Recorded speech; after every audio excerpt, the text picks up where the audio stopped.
E aí, pessoal que está na luta dos concursos? Bora falar de um tema que é figurinha carimbada em qualquer prova de direito constitucional?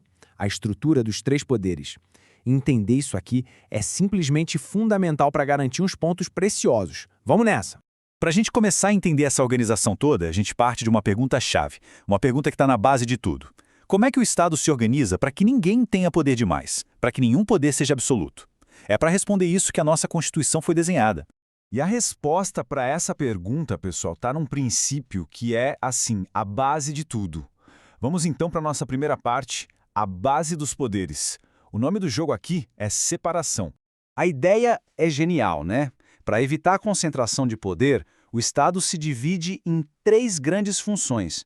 Ele não é uma coisa só, um bloco único.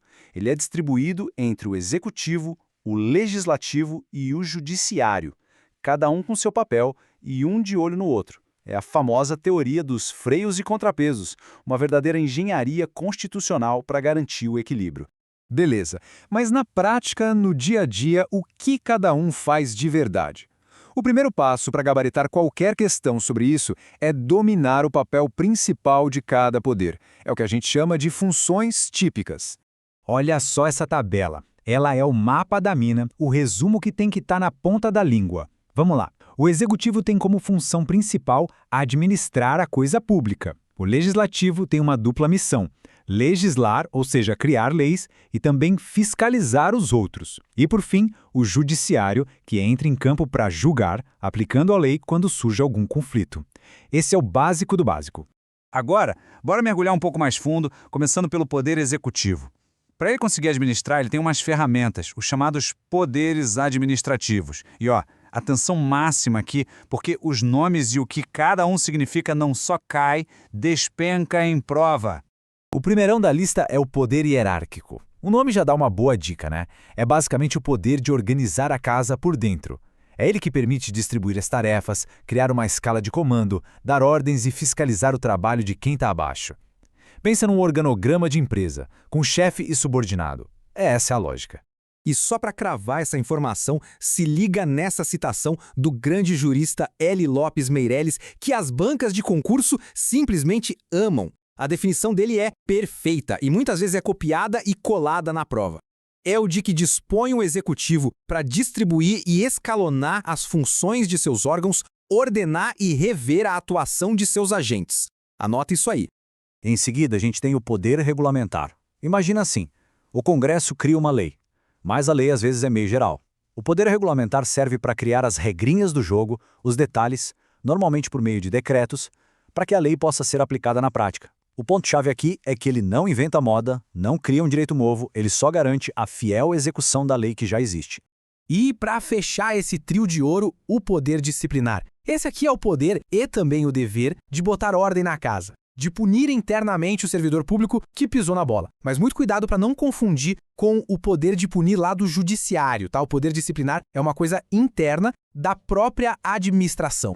Certo, já vimos o feijão com arroz, o papel padrão de cada um, mas agora vem a parte que costuma dar um nó na cabeça de muita gente, mas que, se a gente pegar o jeito, garante uns pontos valiosos.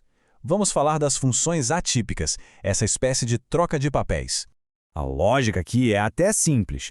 Nenhum poder é uma ilha.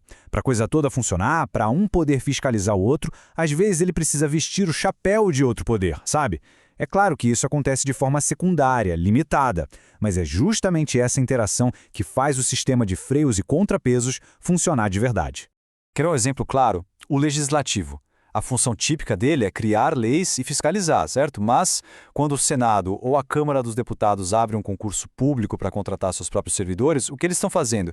Eles estão administrando, que é uma função típica do Executivo. Viu só?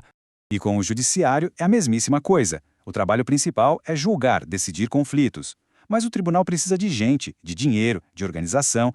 Então, quando um tribunal gerencia seu próprio orçamento ou promove seus juízes, ele também está, atipicamente, administrando. Pegou a lógica? É um poder exercendo a função do outro. Então, essa dança das cadeiras, essa troca de papéis, leva a gente direto para o coração do sistema. Vamos falar agora de como funciona na prática o famoso sistema de controle, os tais freios e contrapesos. Esse controle pode ser classificado de algumas formas. Primeiro, pensando em quem controla. Aí a gente tem o controle interno, quando o próprio poder fiscaliza seus atos. Tem o controle externo, que é o clássico, um poder de olho no outro. E tem também o controle popular, que somos nós, a sociedade, fiscalizando através de instrumentos como a ação popular. Outro jeito de classificar é pensando em quando esse controle acontece. Ele pode ser prévio, ou seja, antes do ato ficar pronto. Pode ser concomitante, acontecendo ali durante a execução. E claro, pode ser posterior, depois que o ato já foi feito, para corrigir algum erro.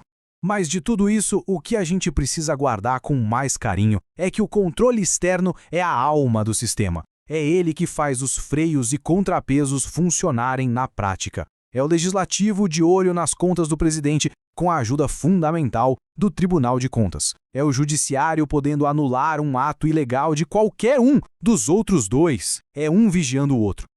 Ok, teoria vista. Mas e na hora do vamos ver?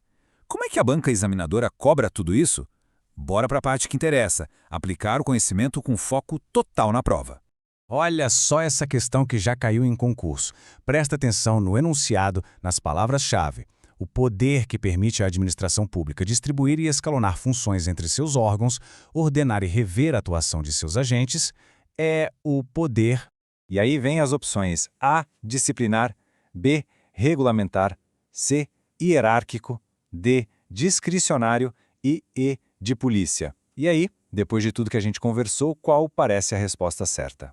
E a resposta correta é letra C, poder hierárquico. A dica de ouro é essa. A questão falou em distribuir, escalonar, ordenar, subordinação. É batata. Está falando do poder hierárquico. Grava essa associação que não tem erro. É uma questão garantida. Pois é, vimos que a teoria não está lá à toa. Ela vira questão de prova mesmo. E para a gente terminar, fica aí uma pulga atrás da orelha para continuar os estudos.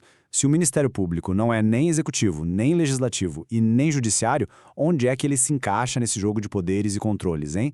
Fica aí a reflexão. Bons estudos e até a próxima.